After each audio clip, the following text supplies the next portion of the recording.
itu ya cukup apa ya? Bentar. Halo? Halo, Assalamualaikum. Masih kedengaran, Mbak? Oh iya. Masih aman. Oh ya.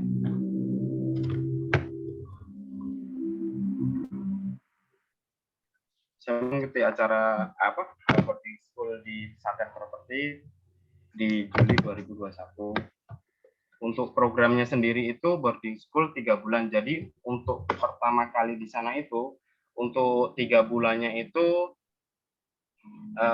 ada materi-materi yang disampaikan kayak mulai dari basicnya kita bisa tahu untuk lahan yang dikelola sama yang tidak bisa dikelola.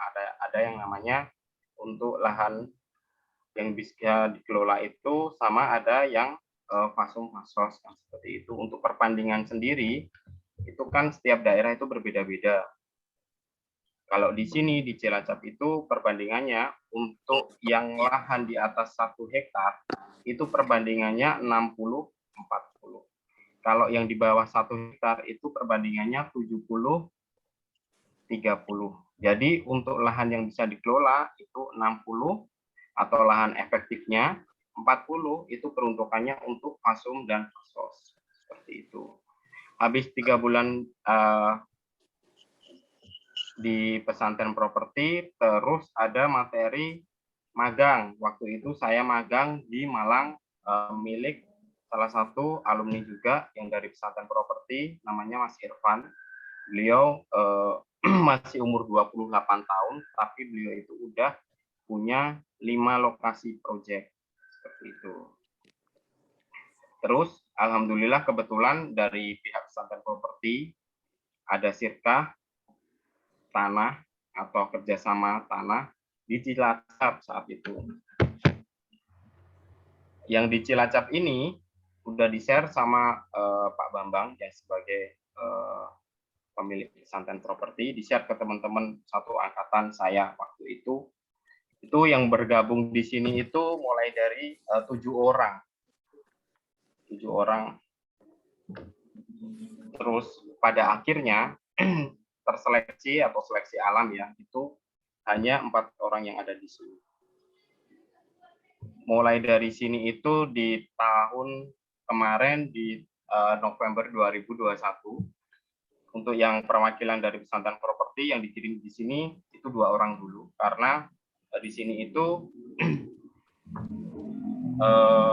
masih pengurusan masalah legalitas. Jadi untuk kondisinya di sini dulu itu kita kerjasama dengan salah satu developer juga, yang itu namanya Grand Mahkota Permai. Untuk Grand Mahkota sendiri itu udah berjalan untuk perumahan subsidi, dan ada satu untuk lahan yang di depan karena posisinya bagus itu terus diperuntukkan untuk yang komersil. Karena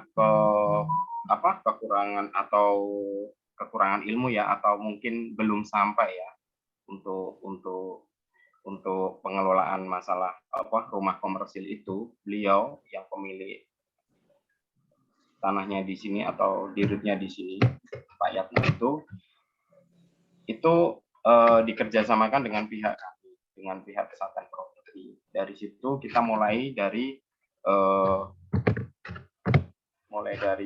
satu itu kemarin kita ke ATR, ke PUPR, terus ke Disperkinta terkait untuk perubahan share plan, karena di sini kan udah jadi share plan untuk luasan semuanya.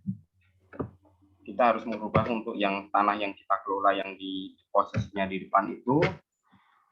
Habis itu semua udah clear di bulan Februari kemarin kita udah mulai launching untuk penjualan. Alhamdulillah sampai sekarang udah terjual sekitar 40 unit.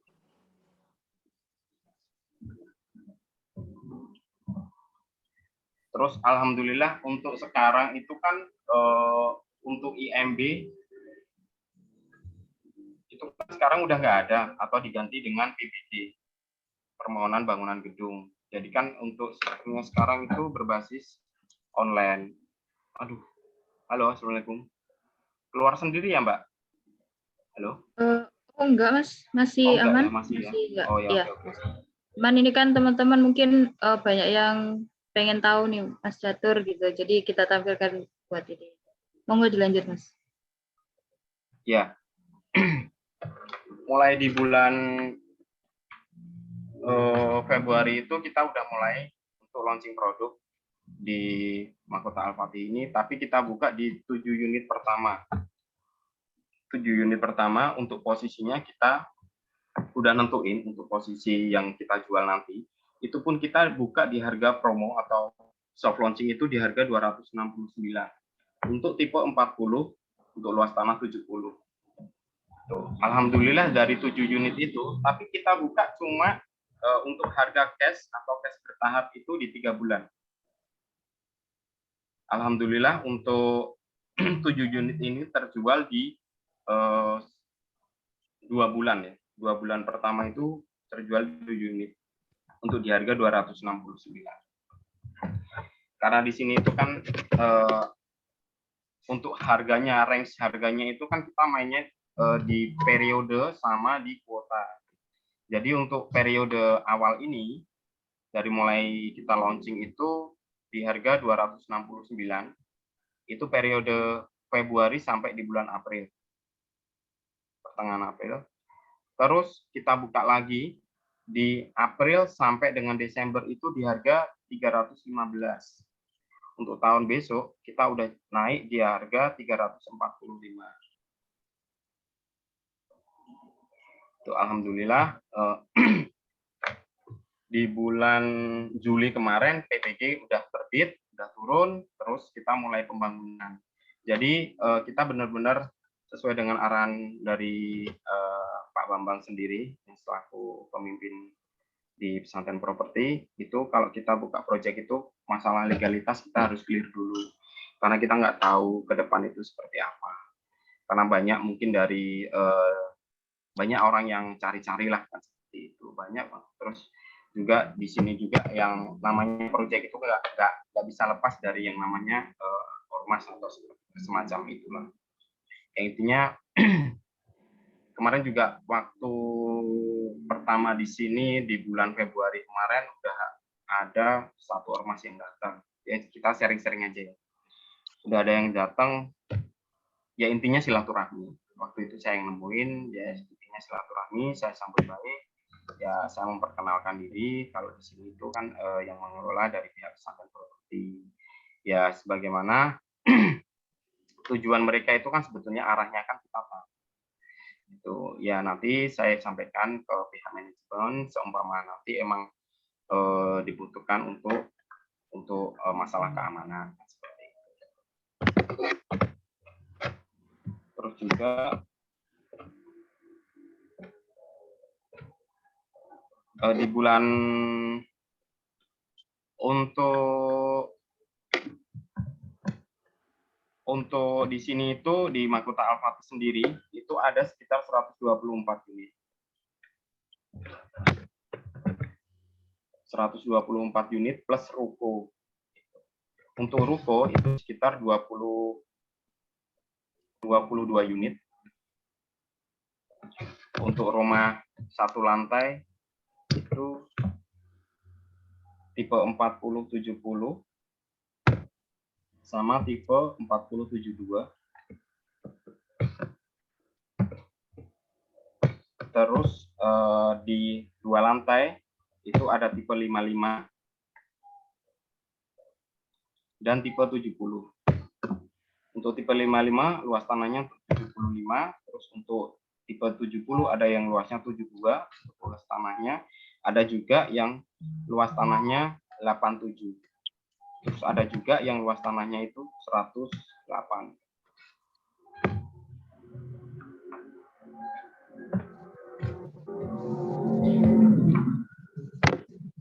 Terus untuk masalah masalah untuk marketing di sini ya, kita main offline sama online. Untuk yang offline, kebetulan untuk yang di lokasi Mahkota Al-Fatih ini di depan Jalan Nasional, kita jadi bikin semacam banner, round tag, sama umbul-umbul.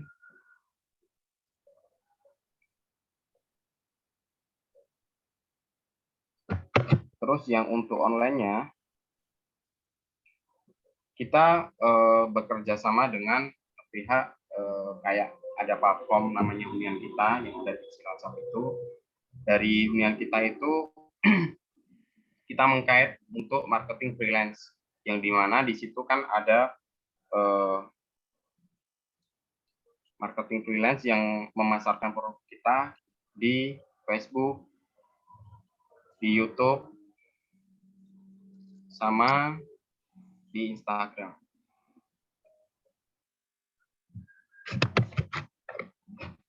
Terus berkaitan dengan penjualan, untuk rule-nya di sini itu ada yang namanya pertama itu ada yang namanya booking fee. Kalau booking fee di sini itu 500.000.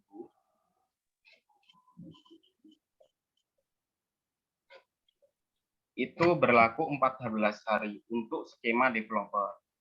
Jadi untuk skema developer sendiri itu nanti kita membuka untuk skema developer cash bertahap sampai di 3 tahun. Itu jadi mulai DP masuk dari PPJB non sewu, saya urutkan lagi mulai dari PSJB atau perjanjian sementara jual beli itu atau booking fee itu 500.000. Kita ada kasih dokumen namanya PSJB. Tuh, terus sama kwitansi. Terus untuk habis PSJB nanti itu ke tahap selanjutnya ada yang namanya PPJB, perjanjian pengiatan jual beli, yang itu nanti waktu DP masuk itu pun nanti untuk penandatangannya PPJB itu di depan notaris. Kalau untuk skema perbankan itu untuk masa berlakunya booking fee ini itu sekitar 1 bulan, karena kita mulai pemberkasan ya di perbankan itu kan cukup lama. Jadi kan mulai dari pengumpulan berkas dari pihak konsumen, terus juga dari pihak perbankannya juga, apakah dari konsumen itu bisa dibiayai atau enggak. Itu kan nanti ditentukan dari pihak perbankan kurang lebih sekitar 2 mingguan. Seperti itu. Untuk dalam waktu ini, itu kita menentukan, jadi dari konsumen kita udah sampaikan, dalam waktu range 14 hari ini atau 1 bulan itu, saya udah kita sampaikan ke konsumen itu untuk memfikskan gambar kerja. Jadi acuan kita pembangunannya nanti itu kan dari gambar kerja yang kita serahkan ke kontraktor. Itu gambar kerja ini itu gambar kerja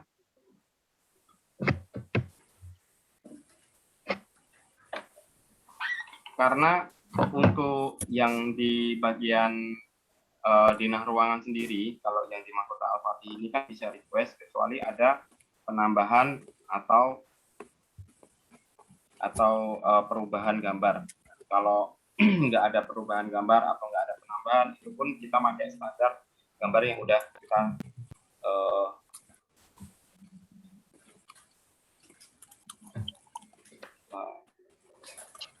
untuk penambahan bangunan sendiri kita nanti tuangkan di adendum, adanya adendum itu.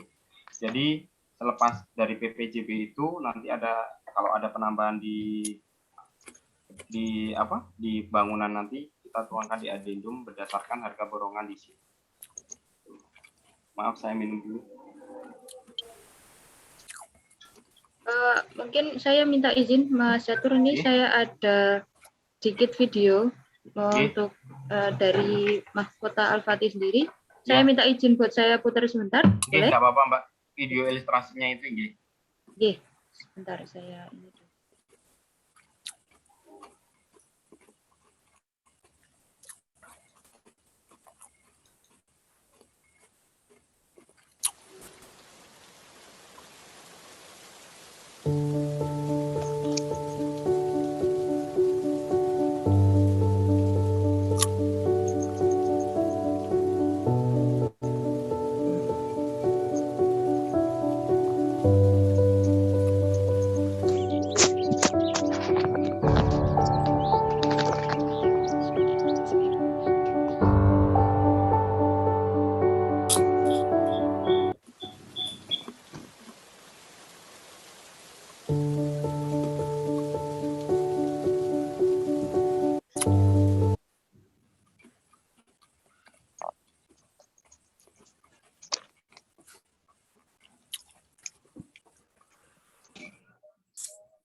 Ya, mungkin itu singkat aja teman-teman buat gambaran sedikit terkait tadi dari Mahkota Al-Fatih sendiri. Mungkin nanti untuk visualisasinya monggo dijelaskan.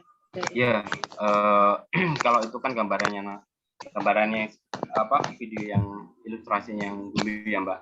Kalau sekarang untuk yang tipe akasia sendiri itu kan sebetulnya waktu kemarin itu kan ada dua tipe akasia A dan akasia B. Sekarang untuk tipe akasia B itu, akasia A nun sewu itu kan udah diganti di tipe anggrek yang luas, yang untuk bangunan sendiri itu tipe 55 dan untuk luas tanahnya itu 75. Nah, kemarin itu kan ada perubahan untuk PBG itu kita udah izin untuk apa? Untuk yang di tipe 55 itu. Jadi untuk masalah PBG alhamdulillah kita udah clear. Ya untuk legalitas ini kurang satu aja legalitas yang belum selesai nggih. Itu di penutupan jalan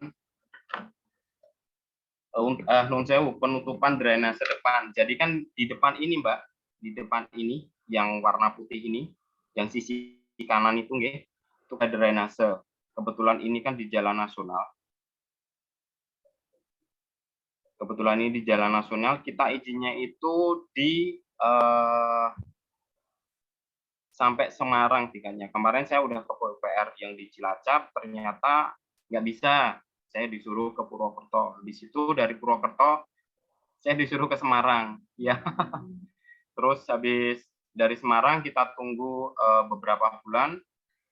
Itu udah ada surat untuk tim survei dari Purwokerto untuk survei ke sini. Alhamdulillah udah survei. Terus hasil survei kita diundang lagi ke sana. Terus ada survei satu lagi sini. Terus ada dari hasil survei kita suruh bikin yang untuk apa? Untuk elevasinya, untuk yang masalah debit air. Kemarin kita udah sampaikan ke sana. Kebetulan besok itu ada undangan lagi ke sana. Jadi emang agak ribet ini untuk masalah penutupan drainase depan ini. Terus untuk ini set play-nya dari perumahan Mahkota Al-Fatih. Untuk yang warna kuning ini tipe akasia dengan luasan tanah 70, untuk tipe bangunannya 40, 70-40 warna kuning. Ini untuk yang di blok H sama blok G ya.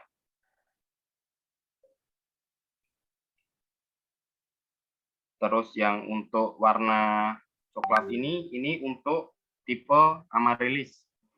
Yang untuk luasan tanahnya 72, untuk tipe bangunannya 40. Yang untuk anggrek itu di tipe 55 yang dulu sempat di akasia A itu. Sekarang udah jadi di di tipe anggrek. Ini 2 lantai. Untuk yang warna hijau ini blok C ini namanya Asoka. Terus yang di blok B ini namanya Amaryllis. Untuk yang warna orange ini itu ruko ke depan nantinya. Jadi dari jalan di depan ruko ini sampai ke jalan itu kan lebarnya sekitar 10 sampai 13 meter. Kemungkinan untuk Cilacap sendiri kebetulan kan pembangunan ke depan itu ada exit tol yang lokasinya itu dekat dengan Mahkota Al-Fatih. Kemungkinan di sini nanti kan bisa jadi rest area. Terus juga ada masjid. Ini untuk masjidnya. Untuk gate-nya di depan sini. Untuk sementara kantornya dulu bekas kafe ya. Dulu bekas kafe, ini pun saya masih pakai di sini. Ya, yang di blok R1 sini, Mbak. Untuk posisinya sekarang kantornya. Blok R1. Ya. Di blok R1 ini nanti ini kan untuk kantornya sekarang. Ini pun peruntukannya ke depan itu kan untuk kantor sendiri, kita kan sewa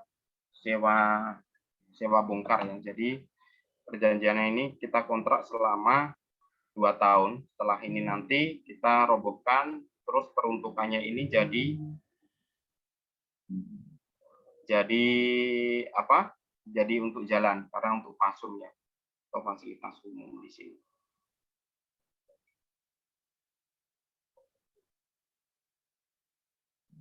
Terus untuk jalan lingkungannya yang di sini, yang di depan blok H itu, ya itu 9 meter.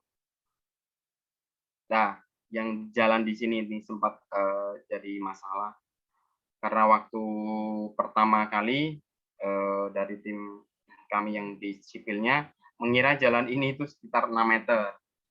Itu mengira jalannya itu 6 meter. Setelah rumput-rumput ini dibersihkan di pinggir jalan-jalannya ini, kita ukur ulang. Padahal waktu itu set plan itu kita udah pengajuan untuk perubahan set plan waktu itu. Habis itu ternyata jalan ini itu 9 meter setelah diukur. Waktu itu malam-malam Pak Bambang kita ukur ulang, ternyata jalan ini 9 meter. Beliau sempat itu, Mas jalan ini yang 9 meter, kita mau nggak mau kita harus ngalah. Kalau emang ini jalan ini sesuai real yang di set plan pertama itu kan 6 meter itu, berarti untuk coveringnya lebih maju ke jalan itu 2 meter. Tapi beliau, Pak Bambang sendiri nggak mau, karena masih mempertahankan untuk kewajiban warga di belakang. Ini kan ada perumahan subsidi, Mbak, belakang sini. Bisa dikecilin, Mbak? Ya, di samping sebelah atas ini ya, samping atas sampai belakang ini kan udah ada perumahan subsidi. Itu kalau sekarang udah kurang lebih sekitar 400 unit lah. Gitu. Nah, jalan ini untuk akses warga perumahan subsidi atau warga belakang itu aksesnya dari sini. Nah, beliau, Pak Bambang sendiri kan masih mempertahankan untuk jalan yang samping di depan blok H, Mbak. Depan blok H, ya, itu kan jalan itu. Mau nggak mau, set plan kita ubah lagi. Terus kafling itu hilang satu. Kita mengorbankan satu kafling untuk kepentingan warga. Di sini yang di blok H, ya benar. Di blok H ini. Kita hilang satu kafling di sini, posisinya di blok G itu. Itu hilang satu. Kalau dulu itu kan blok G itu kan sampai G21 sama kayak blok H. Sekarang udah jadi sampai G20 karena hilang satu. Karena kita masih mempertahankan jalan yang saran beliau dari Pak Bambang itu mempertahankan jalan yang di akses utama dari perumahan dari warga belakang.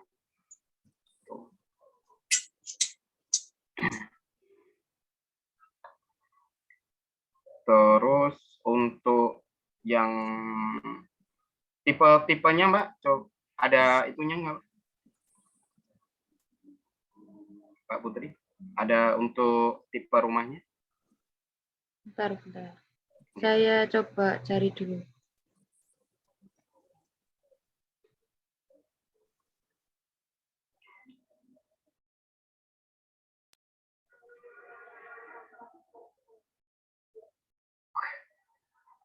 Ada saudara saya ini masuk.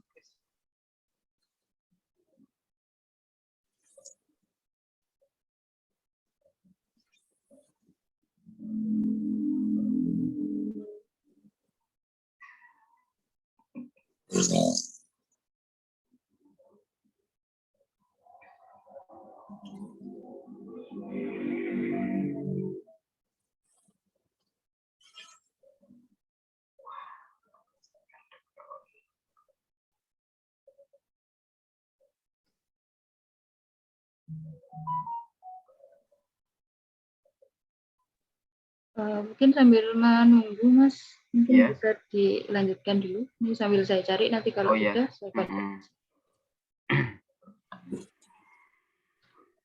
Jadi untuk konsumen yang datang ke sini itu rata-rata kan dari target besar kita kan kalau di Cilacap ini kan ada yang namanya Pertamina, terus ada PLTU. Ya alhamdulillah karena mungkin di lokasi di Mahkota Al-Fatih sendiri kan cukup strategis, itu banyak banget yang rata-rata sekitar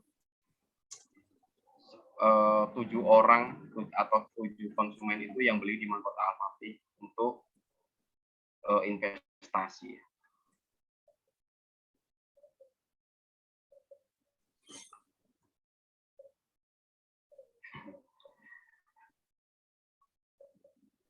Terus ada juga yang dari itu, karena skemanya di sini itu kan ada yang dari developer sama ada yang perbankan ya. Alhamdulillah yang di perbankan atau konsumen yang beli lewat skema perbankan itu baru satu yang ada di blok D1 itu.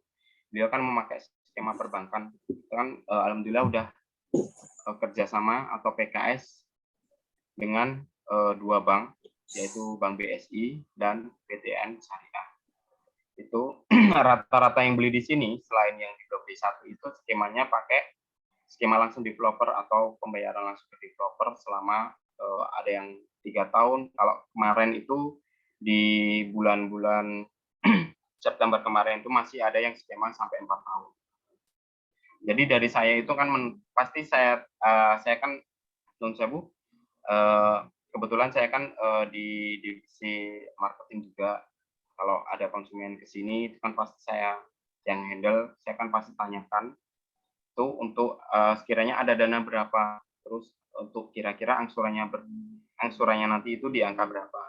Jadi kan saya bisa menentukan untuk skemanya yang nanti yang cocok untuk konsumen itu pakai yang skema developer atau perbankan. Terus untuk harga yang 315 atau harga yang sudah di press list itu belum termasuk untuk biaya-biaya kayak biaya perpajakan, ada PPN, ada BPHTB, dan juga ada biaya balik nama untuk di notarisnya.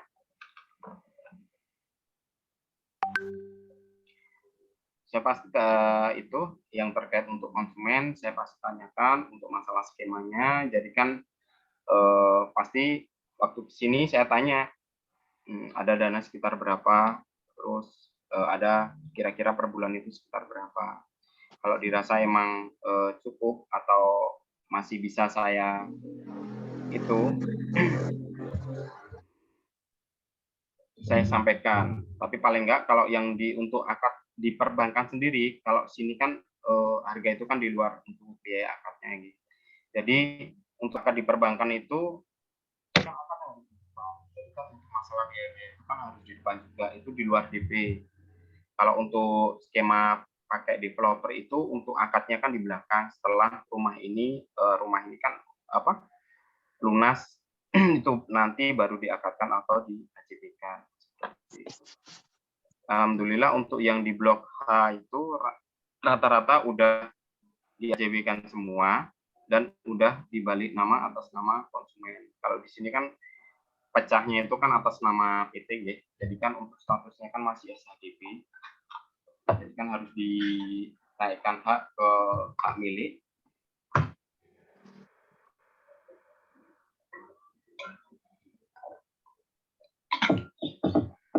Maaf Mas Catur, ini saya adanya yang ini untuk tipe-tipe dari Kota Al-Fatih. Iya. 3 ini. Sudah saya share screen, kelihatan? Ya. Kelihatan Mbak. Untuk yang di ini yang paling kiri itu kan tipe Amarilis yang atapnya miring. Terus untuk yang tengah ini kan ada ini untuk tipe Akasia A yang sekarang udah jadi tipe anggrek. Terus yang untuk sampingnya lagi sebelah paling kanan itu kan Akasia B ya. Nutup itu dulu. Atau yang di blok H, blok G sama blok R itu. Untuk yang Amarilis sendiri itu kan ke depan karena ini atapnya itu untuk plafonnya kita mengikuti atap, jadi mulai dari lantai sampai ke atas itu kan lumayan tinggi.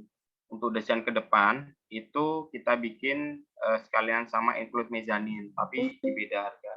Untuk yang sekarang di tipe Amarilis ini harganya 319, untuk yang pakai mezanin nanti di harga 350.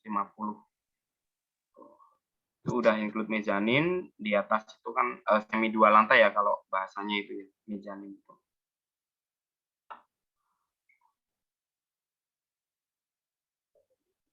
Itu kalau yang di ini ruko ke depan nanti gambarannya seperti ini rukonya. Jadi mungkin di bulan Februari kita udah bangun dua ruko non sewu, dua ruko dan gate depan terus sama beberapa paving di depan gate. Karena saya sendiri kan untuk penjualan ruko di sini kan menurut saya masih kurang. Jadi kan ruko itu harus dikasih ruko contohnya satu, terus depan itu emang kalau jalannya kan emang cukup lebar ya. Jadi dari konsumen mungkin belum kelihatan jalannya karena ini kan masih proses untuk pemadatan jalan. Ini belum kelihatan jalannya.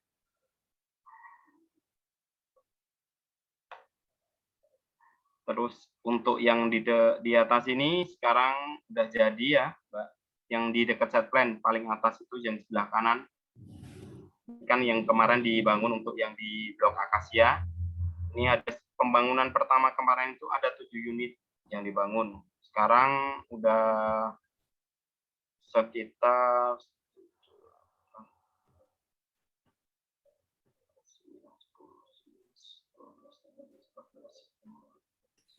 sekitar 16 unit yang udah dibangun sampai sekarang. Yang di Blok H ini itu ada sekitar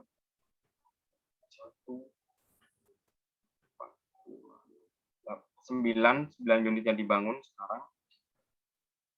Terus di Blok G ada 1, di Blok F ada 2, di Blok E, Blok D itu ada 3, di Blok A itu 2, di Blok B itu 1. Untuk estimasi pembangunan yang untuk satu lantai ini, itu kurang lebih untuk satu lantai itu di 4 bulan estimasinya, dan untuk yang 2 lantai itu di 6 bulan. Jadi untuk estimasi tersebut kita menjaga untuk kualitas bangunannya juga. Terus untuk spesifikasinya kita pakai bata merah. Untuk atapnya itu kita pakai beton flat. Untuk rangka atasnya itu kita pakai baja ringan. Untuk lantainya kita pakai granit 60x60. Terus untuk tipe 40 nggih, karena tipe 40 itu udah include dapur untuk yang bagian belakang. Kalau tipe 36 rata-rata di perumahan itu kan belum include sama dapur, atau belakangnya kan masih belum ditembok sampai ke atas. Itu belum ada atapnya. Tapi kalau ini tipe 40 sampai belakang sampai include untuk dapurnya.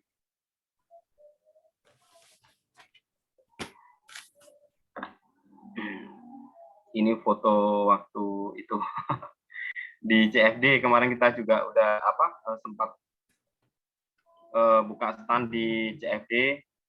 Kita sebar flyer di CFD, tapi kalau di sini tuh kan kurang kalau di CFD sini kan kurang potensi ya. Mungkin kan di daerah lain kan berbeda, karena yang dijual sini kan perumahan komersil, mungkin kan segmentasinya beda sama di daerah lain ya. Kalau menurut saya yang untuk di CFD ini kita flyering di sana itu kurang efektif. Kan sempat kita lakukan itu di 2 bulan, tapi emang nggak ada sama sekali lead yang masuk itu. Di penampakan foto kantor di perumahan Mahkota Al-Fatih. Bisa dibuka, Mbak? Yang mana, Mas? Yang sebelah kanan, iya, yang ada bannernya itu. Oh. Kanan atas, yang nomor 2 dari kanan. Ini? Ya, kanan. Kanan.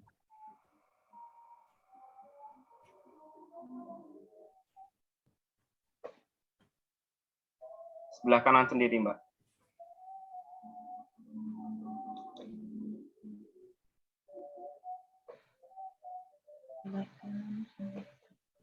Oke.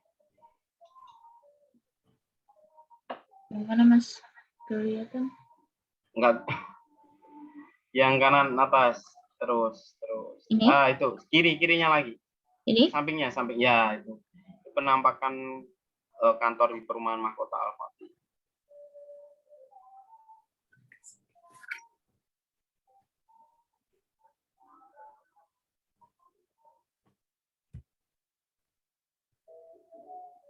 Eh, ini karena sudah lewat waktunya, monggo disambung diskusi ngoten Mas Catur.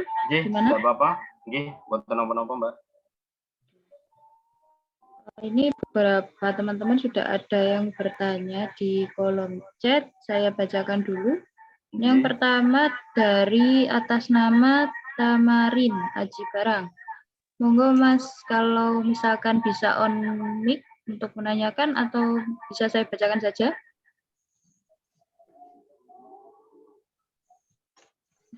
Beliaunya tidak bisa. Jadi ini tanya Mas, untuk Ya. skema pembayaran dari Mahkota Al-Fatih itu seperti apa? Lalu apakah kredit lewat bank dan sekarang sudah terjual berapa ini? Ya, kalau untuk skema pembayaran di Mahkota Al-Fatih, itu kan ada dua yang saya sampaikan tadi. Ada yang dari developer langsung dengan maksimal tenor itu sekitar, kalau sekarang itu 3 tahun. Terus untuk perbankan sendiri itu bisa sampai 20 tahun. Untuk perbankan kita ada dua bank yang udah PKS dengan Mahkota Al-Fatih, itu ada BTNS atau Bank BTN Syariah atau dan BSI, Mbak. Itu nggih. Terus dan sekarang udah terjual berapa? Untuk sekarang alhamdulillah udah sekitar 40-an. Gitu. Oke, mungkin itu pertanyaan yang pertama mungkin sudah terjawab ya dari Masnya. Oke, saya lanjut nomor 2. Ini cara membentuk tim yang handal. Ini Kalau dari di sini fansnya Mas Catur. ya itu teman satu angkatan itu, Pak. Oh iya, monggo Ya. Mas. Ya. Kalau di sini tuh kan yang mengelola 4 orang ya. Jadi saya sendiri di sini selain Pinpro ya. Kalau Pinpronya di sini tuh kan namanya Mas Aryo. Itu. Terus yang dari pesantren properti itu kan 4 orang. Kalau di sini pertama itu kan Mas Aryo sebagai Pinpro. Terus ada juga yang kedua Mas Fauzan itu sebagai beliau itu untuk pemberkasan dari pihak konsumen, seumpama nanti pakai skema perbankan atau berkaitan dengan laporan penjualan itu Mas Fauzan. Pamit, Pak. Terus yang ketiga itu ada Mas Iban. Kalau dulu Mas Tio sempat gabung, sekarang Mas Tio udah punya udah proyek sendiri di Tangerang, Depok beliau. Tapi sekarang ada tambahan tim lagi namanya Mas Ridwan yang dari Garut. Beliau untuk job desk-nya itu pengelolaan masalah pasos. Kalau saya sendiri itu job desk-nya humas, terus masalah legalitas, terus handle konsumen, itu masalah selling lah gitu, Mbak. Untuk tim yang handal ya sebetulnya gimana ya cara itu, kan pasti semua nanti kan kebentuk polanya sendiri-sendiri ya, karena saya sendiri atau 2 orang ini, saya sama Mas Fauzan sendiri kan baru perdana di proyek ini ya, jadi kita kan bisa bisa tahu sih ya, maksudnya kita itu lebih cocok yang di posisi mana. Kalau saya ya, kalau basic saya itu kan sales ya, mungkin saya lebih suka di penjualan sama yang berhubungan dengan ngobrol sama orang lah, seperti itu. Terus Mas Fauzan sendiri itu kan beliau kan pintar masalah komputer, itu kan pintar, jadi kan beliau kan jadi kadang ya pemberkasan, administrasi itu kan beliau yang handle.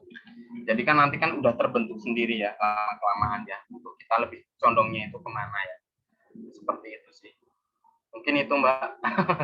Semoga menjawab ya. Insya Allah terjawab gitu.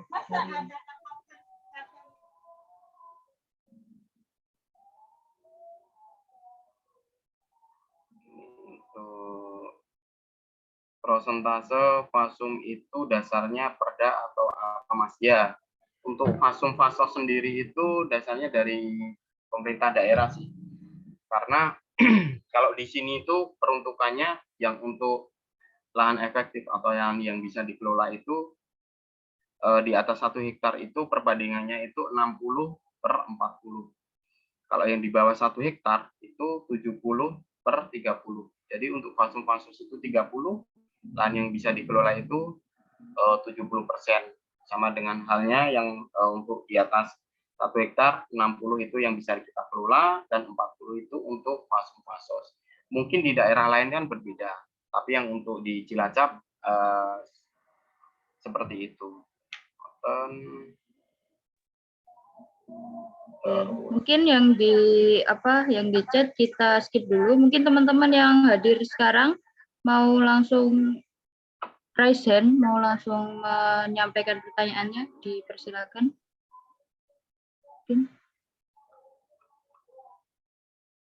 Oke, mungkin belum ada. Lanjut berarti dari Mas Arkam. Ya.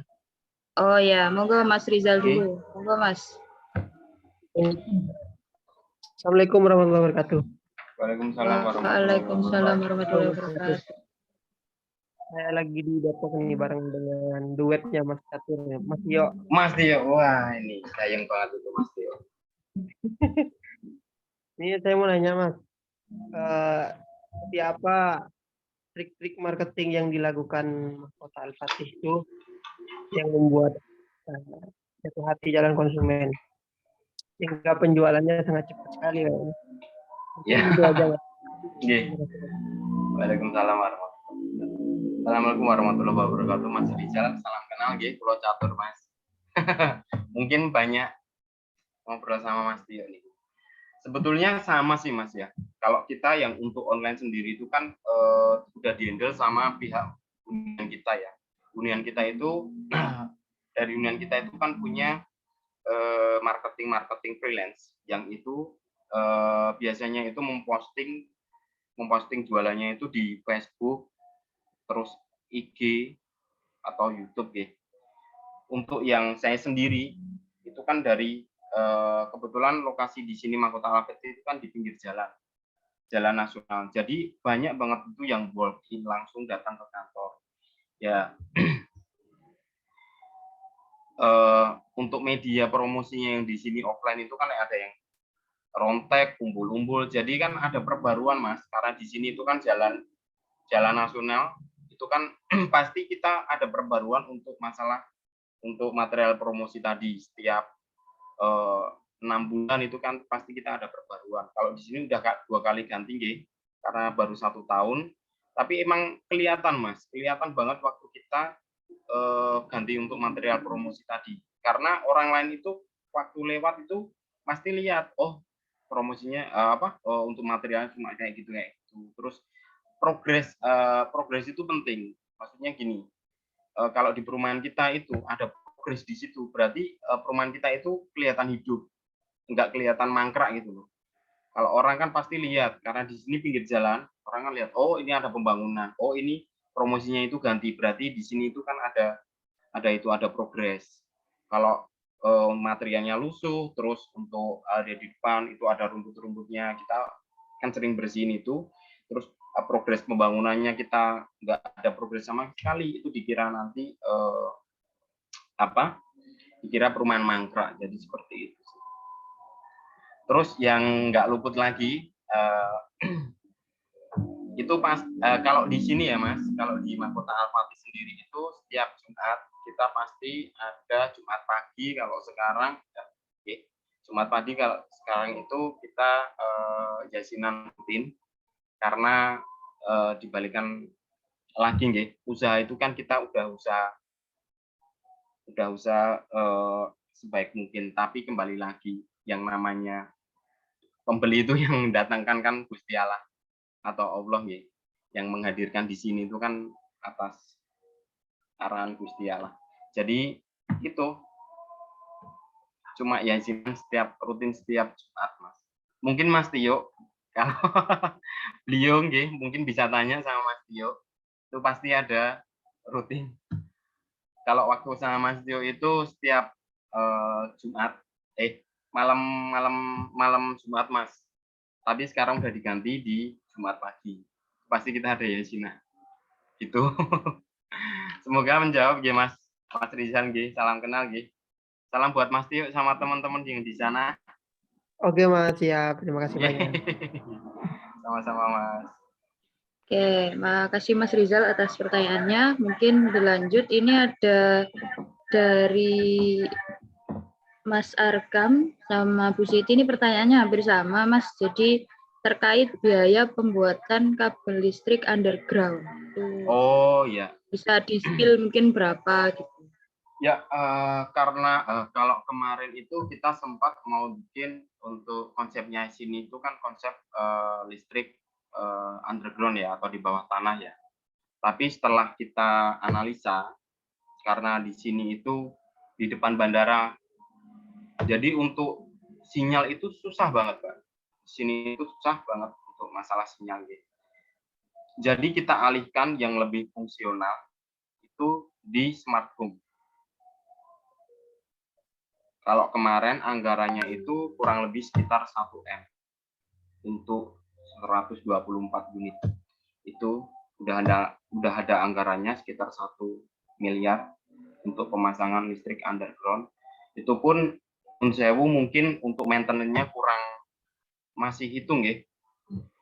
Perlu maintenance yang bagus itu untuk masalah listrik underground, karena di sini dekat depan bandara, jadi untuk masalah sinyal sulit. Kebutuhan yang paling urgent itu kan masalah sinyal ya. Jadi kita alihkan di smart home gitu. Mungkin itu Mbak Putri. Oke, mungkin karena lokasi juga dekat bandara ya, benar, mungkin dari sinyal itu susah. Mungkin dengan adanya underground mengatasi, meminimalisir terjadinya susah sinyal. Enggak, kalau underground sebetulnya kan sama fungsinya. Antara underground sama listrik. Tiang listrik itu kan sama fungsinya. Cuma kalau underground kelihatan rapi kan seperti itu.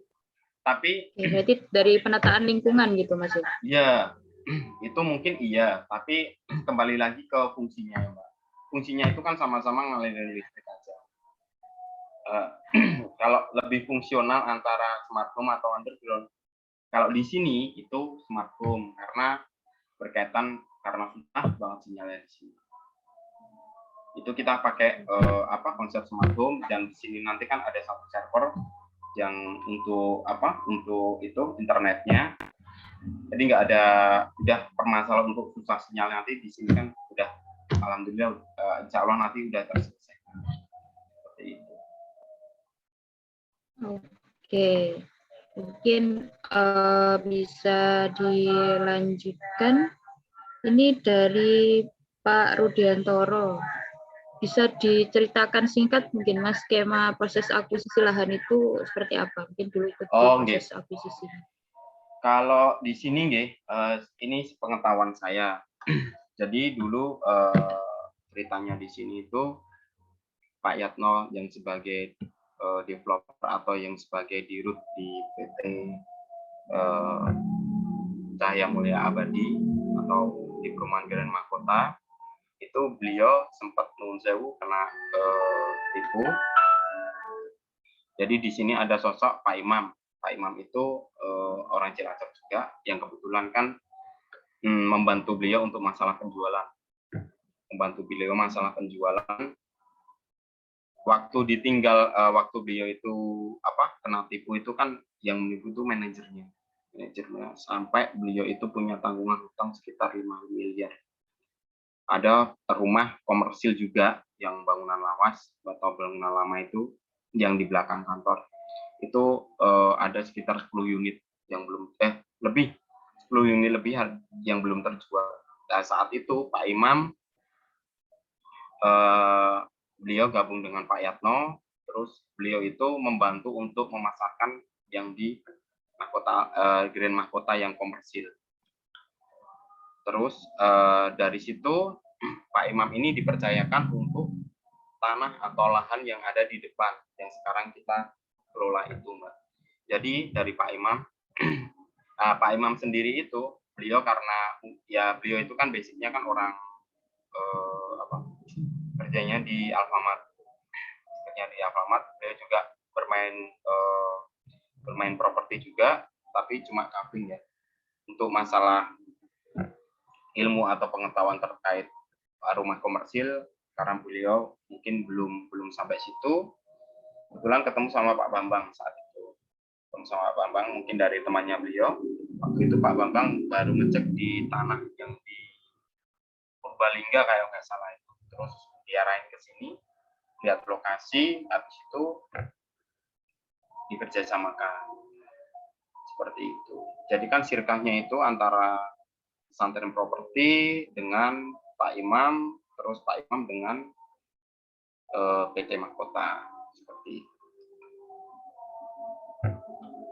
Mungkin gitu, Mbak Putri. Oke, Untuk terima akuisisinya kasih. ya. Terima kasih Pak Catur. Dari Pak Rudiantoro sudah terjawab.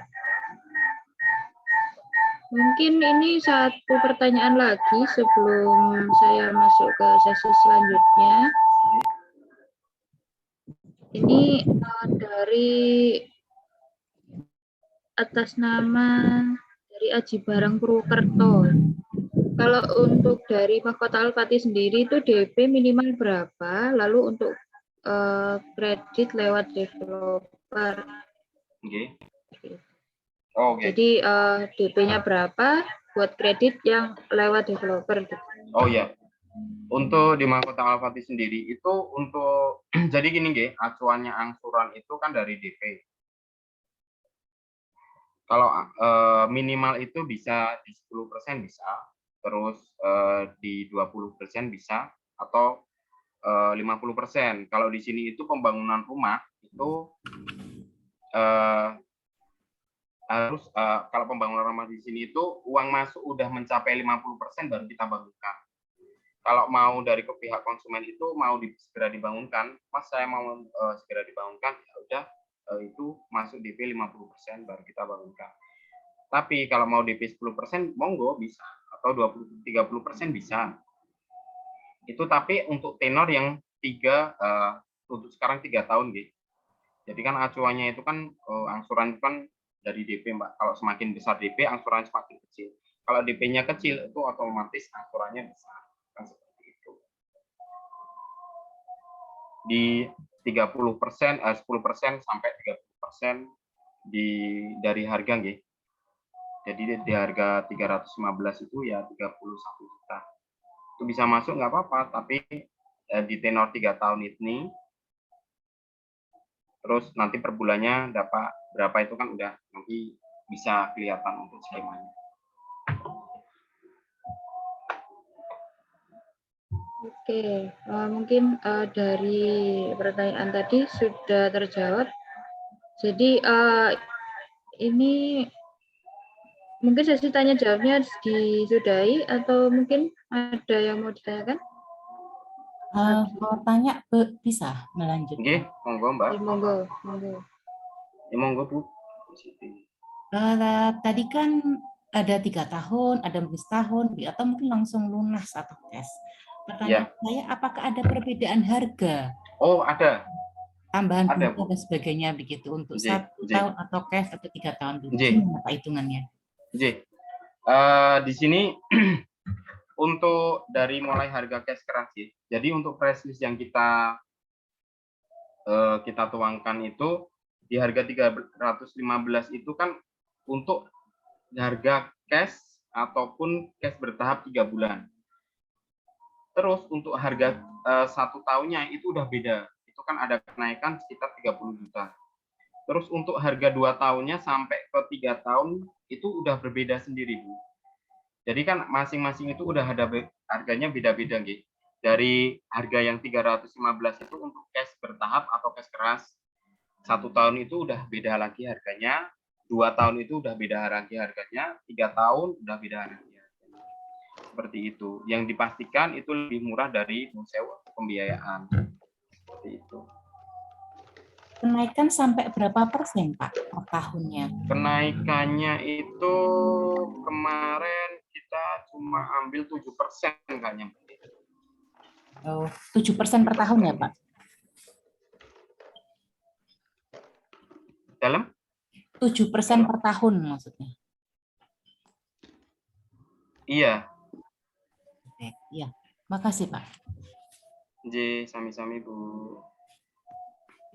Terima kasih Bu Suci atas pertanyaannya.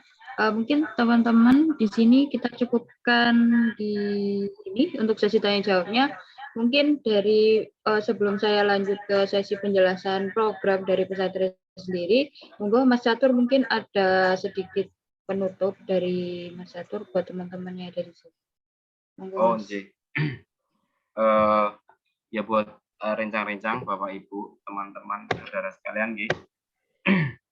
Monggo menawi badhe silakan kalau mau belajar di pesantren properti, kalau mau untuk bisnis properti, monggo silakan untuk ngikutin kelas yang bootcamp atau kelas boarding school-nya itu di pesantren properti. Saya sendiri waktu basic saya itu kan sales ya. Belum saya mengerjakan proyek di Cilacap itu saya ingat banget saat itu saya ditanya sama Pak Bambang waktu di kantin. Saya ditanya sama beliau, Mas, motivasi kamu itu ke Cilacap apa? Terus sekolah di pesantren properti ini motivasi kamu apa? Apalagi yang di proyek ini. Saya cuma menjawab gini. Tahun saya Pak Bambang, 2 tahun kemarin saya masih seperti ini. 2 tahun besok saya nggak mau lagi seperti ini. Saya harus lebih sukses. Itu jawaban saya, Mbak. Seperti itu. Ya alhamdulillah nggih. Karena mungkin udah berjodoh dengan pesantren properti dan dengan dengan pekerjaan develop seperti ini, ya alhamdulillah segala sesuatunya dilancarkan. Untuk yang dimulai dari setahun kemarin itu mulai pengurusan perizinan sampai sekarang masalah penjualan, alhamdulillah selalu dilancarkan. Seperti itu. Monggo Bapak Ibu, kalau mau mengikuti program-program di pesantren properti bisa hubungin Mbak Putri. Mungkin gitu Mbak Putri. Oke, matur nuwun Mas Catur untuk waktunya.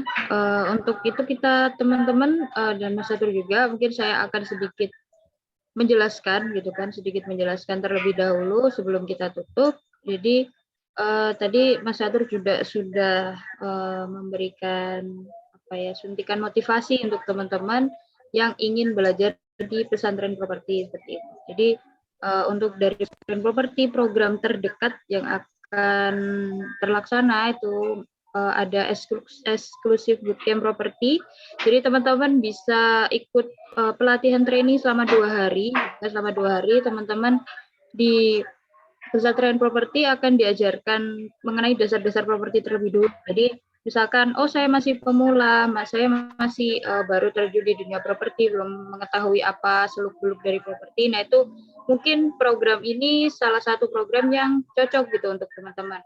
Walaupun teman-teman sudah pernah berkecimpung di dunia properti, ingin mengupgrade ilmunya juga dipersilahkan untuk mendaftar. Mungkin teman-temannya ada yang membutuhkan pelatihan terkait dengan properti, lalu membutuhkan relasi terkait properti, seperti nanti mungkin Mas Catur juga dulu tidak menyangka mungkin sekarang bisa ke Mahkota Al-Fatih gitu, pegang proyek yang cukup besar ya skalanya gitu. Dari yang awalnya dulu cuman mungkin belum berkecimpung terlalu dalam gitu, tapi ada basic di sales gitu kan. Tapi ya namanya kita berusaha terus diiringi dengan doa, terus dari ada dari guru juga, dari Pak Bambang sendiri gitu yang memberikan mungkin arahan dan motivasi, akhirnya bisa sampai di titik sekarang gitu. Jadi teman-teman mungkin yang mau ikut atau masih mungkin nggak langsung mau ikut boarding gitu, masih kalau boarding kan menetap gitu lama di sini gitu kan. Nah teman-teman bisa mungkin gabung dulu di acara bootcamp, teman-teman mungkin merasakan dulu seperti apa sih belajar di pesantren properti itu, seperti apa arahannya, terus nanti teman-teman juga akan dapat visit project gitu di perumahan yang dekat, lokasinya 5 menit dari pesantren gitu, teman-teman nanti bisa langsung cek gimana sebuah lahan itu dikelola, diolah, dan juga negosiasinya itu seperti apa, jadi nanti teman-teman juga akan dijelaskan seperti itu.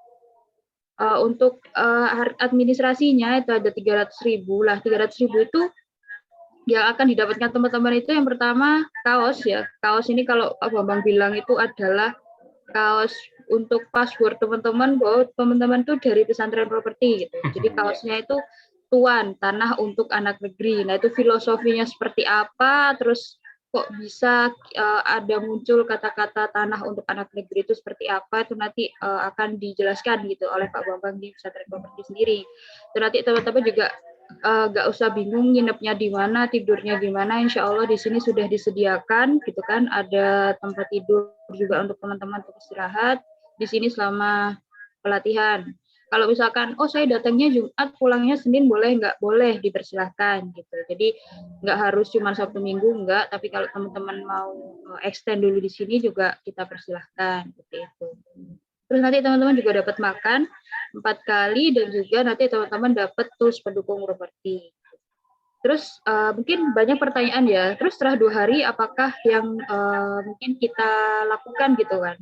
Apakah ada follow up lagi atau seperti apa? Nanti juga ada program lanjutan seperti yang diikuti oleh Mas Catur sendiri, itu ada program boarding. Tapi untuk program boarding ini juga ada syarat dan ketentuan dari kami agar program ini bisa terlaksana dengan baik. Kalau ada program lanjutan lainnya yang ada konsultasi, lalu ada dari teman-teman mungkin langsung bisa terjun di proyek itu kita juga menyediakan. Jadi nanti teman-teman daftar aja dulu di bootcamp, nanti lebih detail, lebih jelasnya pasti akan dijelaskan. Seperti itu mungkin penjelasan dari saya cukup